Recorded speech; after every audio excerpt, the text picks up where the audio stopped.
good morning! Welcome to our YouTube channel. So, eto na ang inaabangan natin.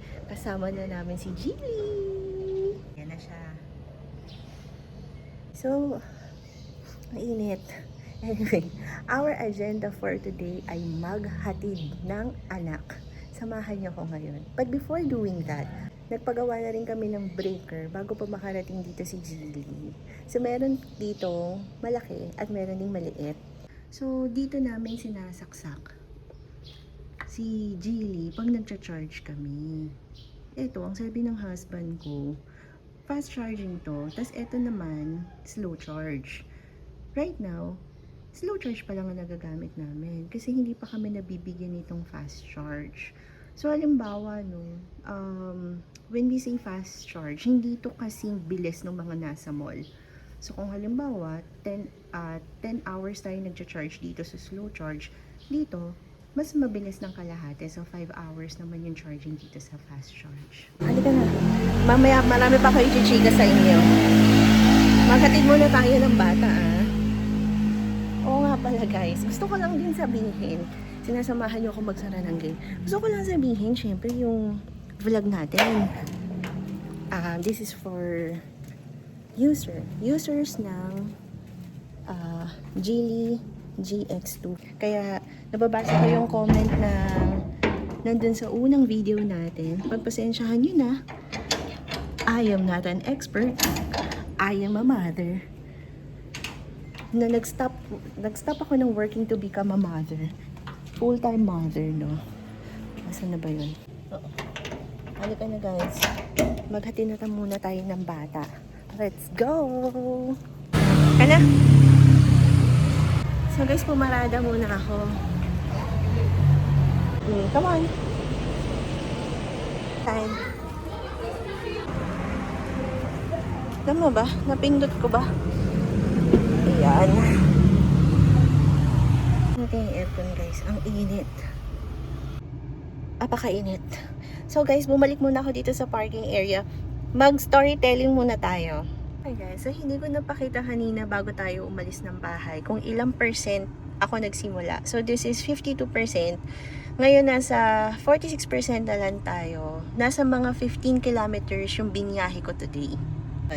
Tapos, gusto ko lang palang banggitin na nung binigay sa atin si Jilly, merong 3 items na libre. So una, nakakakita kasi ako ng dumi dito sa manubela ko. Anyway, una, binigyan tayo ng free floor mat. Tapos, nabanggit ko sa unang vlog na kasama na yung tint. And the last one, yung kanina binanggit ko na bago tayo umalis, yung maliit na saksakan ni Jilly. Pero gusto kong i-share sa inyo yung pala ako ng floor mat ng husband ko. Pinalitan niya yung floor mat ng ganito. So, kasi alam naman natin na maulan at saka mas madali itong linisin. Thank you, husband. Also, gusto kong i-share sa inyo yung feedback ko sa pagdadrive ng EV. By the way, 10 years na akong nagdadrive ng manual. So, manual user talaga ako. And then, nung ginamit ko na si Honda BR-V na Matic, sabi ko that time, okay na ako ng Matic, ganyan. Pero actually, nung ginamit ko na to si EV, sabi ko na naman sa sarili ko, gosh, mas gusto ko na to. Kasi napaka-relax at napaka-easy niya. Pero with all honesty, minsan, may mga times na nakaka-bore pala. Kasi parang ganyan ka lang, tapos aandar na. Wala siya yung parang may buwelo.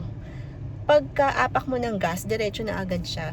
Tapos napaka-easy niya talagang gamitin. Sa traffic kanina, hindi ako nahirapan. So kaya masasabi ko na maganda ang experience ko dito sa EV. Okay, hindi ko lang alam sa ibang EV I'm just giving you my experience using the Jilly EX2 Max. So, okay to, approve. Approve talaga siya. Kasi napaka-komportable ng pagdadrive ko. Walang napaka-easy. Para siyang para kang nagba-bomb car. Ganun lang. Ganun yung yung pakiramdam ng paggamit ng EV. Tungkol naman sa kuryente.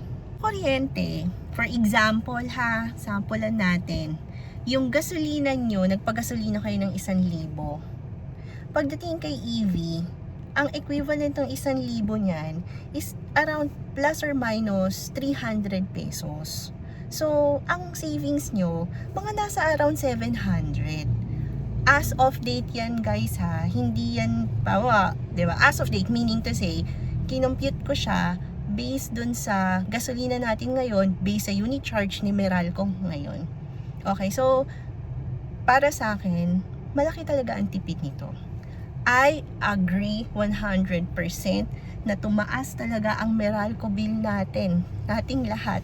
Kasi halimbawa sa amin, nagdoble talaga siya. Before kasi nasa mga 3,000 ng konsumo namin eh. Ngayon hindi, pumapalo na kami ng around 5,000 to 6,000 pesos.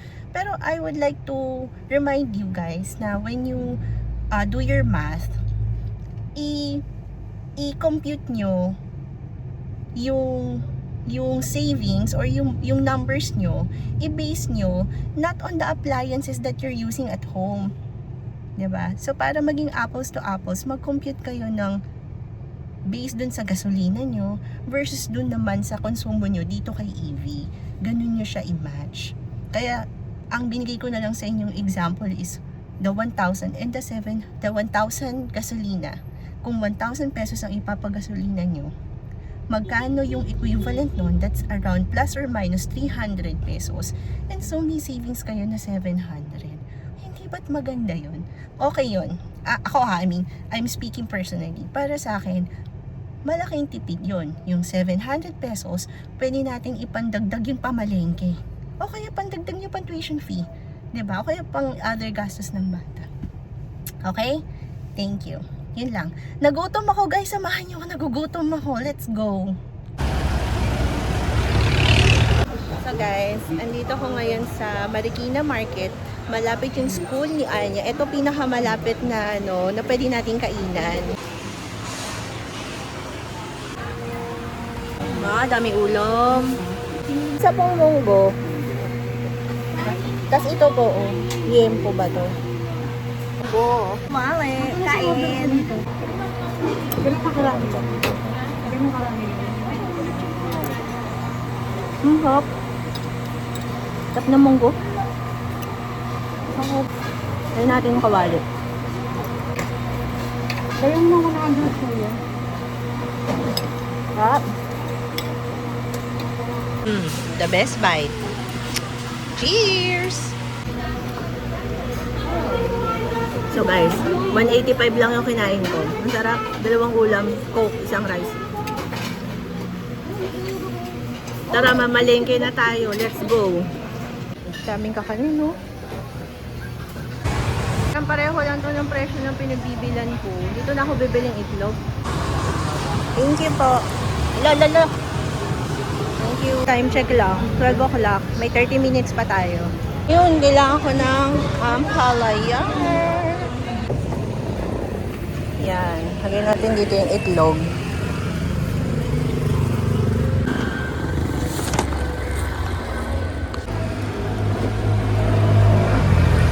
Namili rin ako ibang gulay guys. Sama ko na dito. No. Bukod dito. Ay, baka madumihan. Mapagalitan ako ng sir ko. Ano lang. Yan.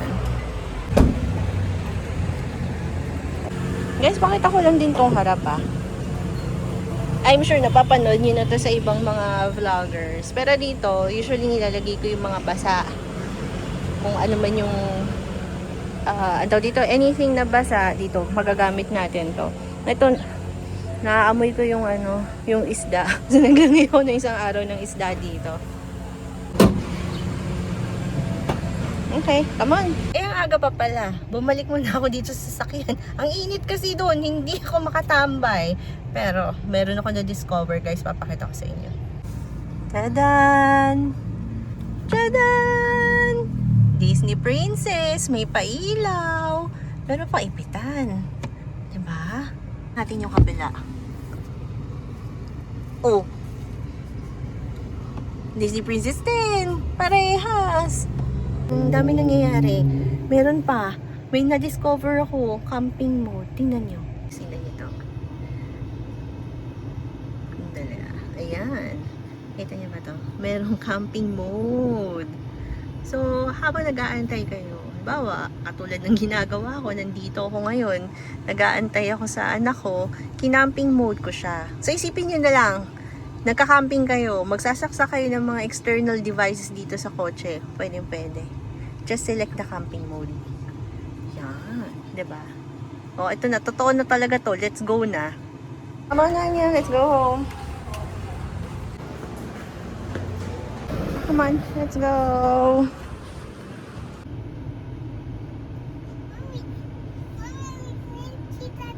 Wait for me, Anya. We're just parking. Ayan, nakapark na tayo.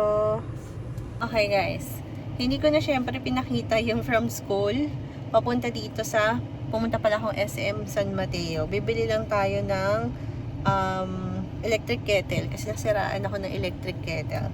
Let's go. Paano nga ba to papatayin? Simple lang. Papatayin natin yung aircon. And then, lalabas na tayo. That's it. Let's go. Okay, come on. Mamasan guys. So, meron pala dito, charging station. Try din natin yan sa susunod. Kasi mahaba yung pila ngayon eh.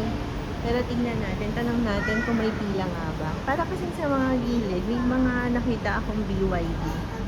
Baka nakapila sila. Ano lang guys ha. Okay na to. 3D naman. Okay na. Hi, thank you. Okay. Hi guys. Yan, nakauwi na tayo. No? Nakapag-park na rin ako. So here, papakita ko sa inyo from, ang remaining battery natin is 36% from 52. Guys, pakita ko lang din sa inyo, no? Ang liwanag nitong ilaw natin dito. Hindi lang dyan, pati dito sa likod. Parang may fluorescent lamp sa liwanag. So, gandang klase yung ilaw nila. Okay guys, so bago ko i-end yung vlog, gusto ko lang bibigay ng reminder, don't forget to subscribe, like and subscribe this video. And, i-share ko sa inyo yung computation natin when it comes to EV cost of my travel for today versus travel using gas car. Tingnan natin. Okay, here you go. So, eto guys yung simple computation. Ang comparison nito is, nasa taas is EV cost of my travel for today versus car, gas car. Okay. So, naka-indicate dito, no, kilometer travel, 36, pareho lang. Battery consume, 16%. Kilometer per liter is 8. And, based on kilowatt hours, it's 6.3. Total gas in liters is 4.5. How much is the Meralco rate now per kilowatt hour? It's 15 pesos 0.69. Magkano bang gas natin ngayon? Around 70.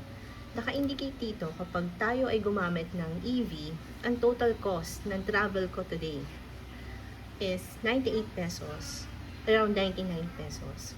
Kung gumamit ako ng gas car, ang total ng nagastos ko ngayon is 315 pesos.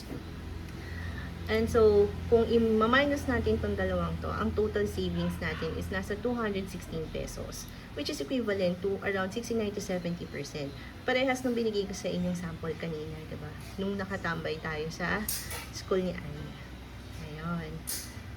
Okay, so that's it, Pansit. I hope that you like this vlog. And see you again on the next one. Bye!